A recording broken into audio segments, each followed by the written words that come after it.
ከሌላ መጽሐፍቶች በምንድን ነው የሚለየው?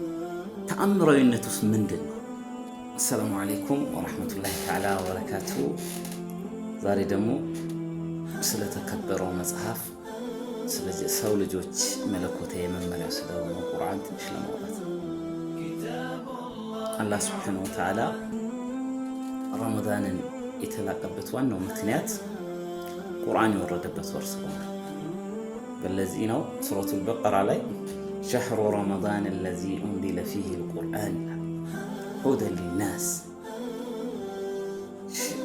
የረመዳን ወር እኮ ይህ የሰው ልጆች መለኮታዊ የሆነው ቁርአን የወረደበት ወር ነው። ሁደን ሊናስ ለሰዎች ቅናቸው ነው ቁርአን። ለነብዩ አለይሂ ሰላቱ ወሰላም በጣም ብዙ ሺህ ሙዕጂዛዎች ተሰጥቷቸዋል።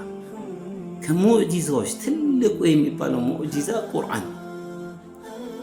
ቁርአን ከሌላ መጽሐፍቶች በምንድን ነው የሚለየው? ተአምራዊነቱስ ምንድን ነው? ከዚህ ቀደም አላህ ሱብሓነሁ ወተዓላ ለአንቢያዎች ማለት ነው 4 ወይ 5 ይላሉ መጽሐፍቶች ተወርደዋል ለረሱሎች። ለሰይድና ዳውድ አለይሂ ሰላም ዘቡር ተሰጥቷቸዋል። ለሰይድና ሙሳ አለይሂ ሰላም ተውራት ተሰጥቷቸዋል። ለሰይድና ዒሳ አለይሂ ሰላም ኢንጂል ተሰጥቷቸዋል። ለረሱል አለይሂ ሰላቱ ወሰላም ፉርቃን ይሉታል። ፈረቀ በይነ አልሐቅ ወልባጢል፣ ይህ እውነትን ከውሸት የለየ መጽሐፍት ይሉታል ቁርአን። ሁዳ ቁርአን ሁዳ ነው፣ ቅናቻ ነው። ቁርአን አፍያ ነው። ቁርአን የርዝቅ ሰበብ ነው። ቁርአን ለሰው ልጆች የዱንያም የአኺራም ችግር መፍትሄ ቁርአን ነው። አህባቢ አልኪራም አኽዋት፣ ከነዚህ መጽሐፍቶች ቁርአንን ምንድን ነው ልዩ ያደረገው? ለዚህ ነው እነዚህ 3 መጽሐፍቶች ዘቡር፣ ኢንጂል፣ ተውራት የምንላቸው መጽሐፍቶች ማለት ነው ስለዛ ዘመን ዋቅዕ ይናገራሉ ስለነበሩበት። ቁርአን ግን ከነዚህ በተለየ መንገድ ተአምራዊነቱ እዚህ ጋር ምን ያደርጋል? ቁርአን ስላለፈው ይናገራል። የኑህ ህዝቦች እንዲሆኑ ተጠንቀቅ፣ የዓድ ህዝቦች እንዲነበሩ ተጠንቀቅ። ቁርአን ታሪክ መናገር ፈልጎ አይደለም። ያኒ በቁርአን ልንገሰጽ ነው። አላህ ተባረከ ወተዓላ ቁርአንን ያለፉ ኡሙሙ ሳቢቃት የምንላቸው ቀደምት አንቢያት ህዝቦች የፈጠሩት ችግር መፍትሄያቸው እዛ ላይ የተቀመጠው እኛ እንድንማርበት ነው። አህባቢ አልኪራም ስላለፈው ይናገራል፣ ስለሚመጣውም ይናገራል። አኺሩ ዘማን ላይ ምን እንደሚከሰት ዘመኑ ላይ አሁን እየተከሰተ ያለውን ቁርአን እየነገረ፣ በሶስተኛ ደረጃ ደግሞ አሁን ያለውን ዋቂ ደግሞ ይነግራል። ስለዚህ ቁርአን ተአምራዊነቱ ይሄ ነው።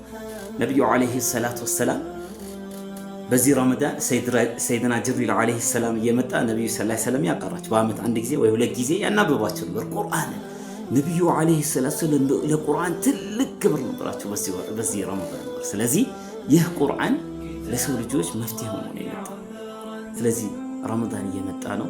ያኒ ምን ያህል ቁርአንን በተገቢው መንገድ እየቀረ ምን ያህል የቁርአንን ሐቅ ተወተናል፣ ምን ያህል ቁርአን በሚያዘዋዝን በሚከለክለው ተክለን ሐያታችን ላይ አምተናል። ቁርአን እየሳምን ግንባር እያደረግን ጥሩ ቦታ እንድናስቀምጠው ሳይሆን የህይወታችን መመሪያ እንድናደርገው አላህ ሱብሓነሁ ወተዓላ ያመጣ። ለዚህ ነው ነብዩ አለይሂ ሰላቱ ወሰላም ዓሊሙ አውላደኩም ሰላሳ፣ ልጆቻችሁን 3 ነገሮችን አስተምሯቸው። ዓሊም ሑበል ቁርአን፣ የቁርአንን ፍቅር በልጆቻችሁ ላይ እንዲሰጥ ከልጅነታቸው ጀምሮ አስተምሯቸው። ዓሊም ሑበል ረሱል፣ የነብዩ አለይሂ ሰላቱ ወሰላም ውዴታንም ልጆቻችሁ ልባቸው ላይ እንዲሰርጽ አስተምሯቸው። ዓሊሙ ሑበል አህለል በይት፣ የአህለል በይቶች የነብዩ አለይሂ ሰላቱ ወሰላም ቤተሰቦችንም ፍቅር ልባቸው ላይ እንዲሰርጽ ምናል አስተምሯቸዋል። ስለዚህ ቁርአንን ማለት ነው አላህ እንደሚፈልገው የምንተገብረው በሐያታችን የምናመጣው አላህ ተውፊቅ ይስጠን። አሰላሙ አለይኩም ወራህመቱላሂ ተዓላ ወበረካቱ።